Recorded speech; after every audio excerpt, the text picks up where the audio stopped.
ایک شکاری نے کنڈی میں نا گوشت کی بوٹی لگا کے نا دریا میں پھینک دی. ایک مچھلی اسے کھانے دوڑی.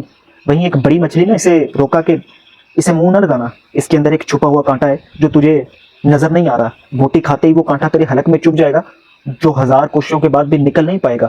تیرے تڑپنے سے باہر بیٹھے شکاری کو اس باریک ڈوری سے خبر ہو جائے گی کہ تو تڑپ رہی ہے. وہ خوش ہوگا, اس باریک ڈور کے ذریعے تجھے باہر نکالے گا, چھری سے تیرے ٹکڑے کرے گا, مرچ مسالہ لگا کر آگ پر ابلتے تیل میں تجھے پکائے گا. انگلیوں پر 10 انگلیاں 32 دانتوں والے انسان چبا چبا کر نہ تجھے کھائیں گے.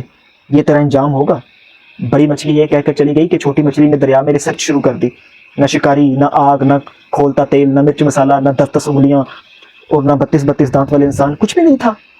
چھوٹی مچھلی کہنے لگی یہ بڑی مچھلی نا ان پڑھ جاہل ہے, پتھر کے زمانے کی باتیں کرنے والی, کوئی حقیقت نہیں اس کی باتوں میں, بس چڑھے مارتی ہے. میں نے خود ریسرچ کی ہے, اس کی بتائی ہوئی کہ کس بات میں بھی سچائی نہیں, میرا ذاتی مشاہدہ ہے.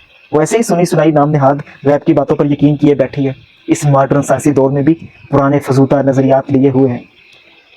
چنانچہ اس نے اپنی ذاتی مشاہدے کی بنیاد پر بوٹی کو منہ میں ڈالا, کانٹا چبھا, مچھلی تڑپی, شکاری نے ڈور کھینچ کر باہر نکالا. آگے بڑی مچھلی کے بتائے ہوئے سارے حالات سامنے آ گئے. انبیاء علیہ السلام نے انسانوں کو موت کا کانٹا چبھنے کے بعد پیش آنے والے غیب کے سارے حالات واقعات تفصیل سے بتا دی ہیں. بڑی مچھلی کی طرح کے عقل مند انسانوں نے انبیاء کی باتوں کو مان کر زندگی گزارنی شروع کر دی تھی. چھوٹی مچھلیوں والے نظریات رکھنے والے انبیاء کا رستہ چھوڑ کر اپنی ظاہری ریسرچ کے رستے پر چل پڑے. موت کا کانٹا چپنے کے بعد سارے حالات سامنے آ جائیں گے. مچھلی پانی سے نکلی, واپس نہ گئی. انسان دنیا سے گیا, واپس نہیں آیا. بس یہی وقت ہے اگر سمجھ گئے تو.